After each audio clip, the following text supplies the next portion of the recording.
April 9ರಂದು ಯಾದಗಿರಿಯ ತಿಂತಣಿ Mouneshwara ದೇವಾಲಯದ ಆವರಣದಲ್ಲಿ ಸರ್ಕಾರಿ ಪಾಲಿಟೆಕ್ನಿಕ್ ಸುರಪುರ ವಿದ್ಯಾರ್ಥಿಗಳಿಂದ ರಾಷ್ಟ್ರೀಯ ಸೇವಾ ಯೋಜನೆ ವಾರ್ಷಿಕ ವಿಶೇಷ ಶಿಬಿರ ಹಮ್ಮಿಕೊಳ್ಳಲಾಗಿತ್ತು. ಈ ಸಂದರ್ಭದಲ್ಲಿ ಪೊಲೀಸರು ಸುರಕ್ಷತೆ, ನಾಯಕತ್ವದ ಗುಣ, ಬಾಲ್ಯ ವಿವಾಹ, ಬಾಲಕಾರ್ಮಿಕ, ಭ್ರೂಣ ಹತ್ಯೆ ಸೇರಿದಂತೆ ವಿವಿಧ ವಿಷಯಗಳ ಬಗ್ಗೆ ಶಿಬಿರದಲ್ಲಿ ಮಾಹಿತಿ ನೀಡಲಾಯಿತು.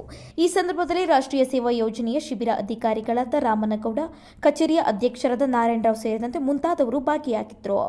ಮಕ್ಕಳಿಗೆ ಏನು ಹಂಚ್ಕೊಳ್ಳಲ್ಲ, ಮಕ್ಕಳು ಹೆಂಗೆ ಬೆಳಿಬೇಕು, ಸಮಾಜದಲ್ಲಿ ಮಕ್ಕಳ ಪಾತ್ರ ಏನು, ವಯಸ್ಕರ ಪಾತ್ರ ಏನು ಅನ್ನೋದು ನೀವು ಬಾಲ್ಯ ತಿಳ್ಕೋಣ.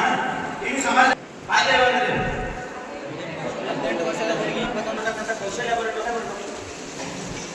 ಗಂಡಿಗೆ 21 ವರ್ಷ ಆಗಬೇಕು, ಹೆಣ್ಣಿಗೆ 18 ವರ್ಷ ಆಗಬೇಕು. ಮಾತುವಿನ ಅದರ ಮೇಲೆ ಮಾತನ್ನು ಆಗುವುದಿಲ್ಲ.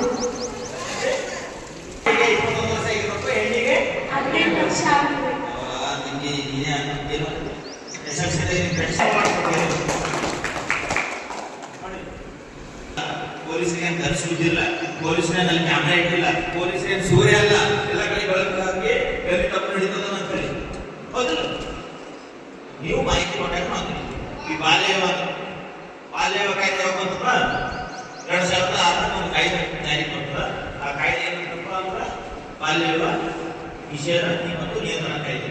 ಈಗ ಅರ್ಥ ವ್ಯಕ್ತಿಗೆ ಹೇಳಿದ್ರು 18 ವರ್ಷದ ಒಳಗಿರ್ತಕ್ಕಂಥ ಹೆಣ್ಣು ಮಗಳಿಗೂ 21 ವರ್ಷದ ಒಳಗಡೆ ಇರ್ತಕ್ಕಂಥ ಗಂಡು ಮಗುವಿಗೂ ಏನಾದರೂ ಮದುವೆ ಮಾಡಿದ್ದೆ ಆದರೆ ಅದು ಕಾನೂನಿನ ಪ್ರಕಾರ ಅಪರಾಧವಾಗ್ತದೆ.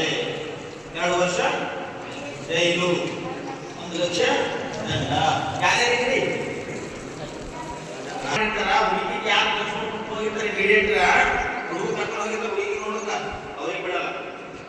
ಯಾರು ಕರ್ಕೊಂಡು ಹೋಗಿರ್ತಾರೆ ಪಂಚಲರು, ಹುಡುಗಿ ನಮ್ಮಲ್ಲಿ ಹುಡುಗಿದ ಬಾಂಧ ಅಂತ ಹೇಳಿ ಅವ್ರಿಗೆ ಬಿಡಲ್ಲ. ನಂತರ ಯಾರಿಗೆ ಬಿಡಲ್ಲ? ಮದುವೆ ಫಿಕ್ಸ್ ಮಾಡ್ಬೇಕ, ಲೆಟರ್ ಮಾಡಿರ್ತೀವಿ, ಮ್ಯಾರೇಜ್ ಕಾರ್ಡ್ ಮಾಡಿರ್ತಾನೆ ಅವ್ನಿಗೆ ಬಿಡಲ್ಲ, ಟೈಮ್ ಕೊಡೋದಿರ್ತಾನೆ ಅವ್ನಿಗೆ ಬಿಡಲ್ಲ, ಅಡಿಗೆ ಮಾಡಿ ಬಂದಿರ್ತಾನ ಮುಖ್ಯ ಒಂದು ಎರಡು ಯಾವಾಗ ಮಾಡಿರ್ತಾರ ಈಗ ಮಾಡಕ್ ಬರೋರು ಇಲ್ಲ ಆಯ್ದವರು ಅಕ್ಕದರು ಹೀಗೆಲ್ಲ ಮಾಡ್ತಿರ್ತಾರೆ. ಅವೇನೋ ಬಂದಿದ್ರೆ ಬಲಿಗೆ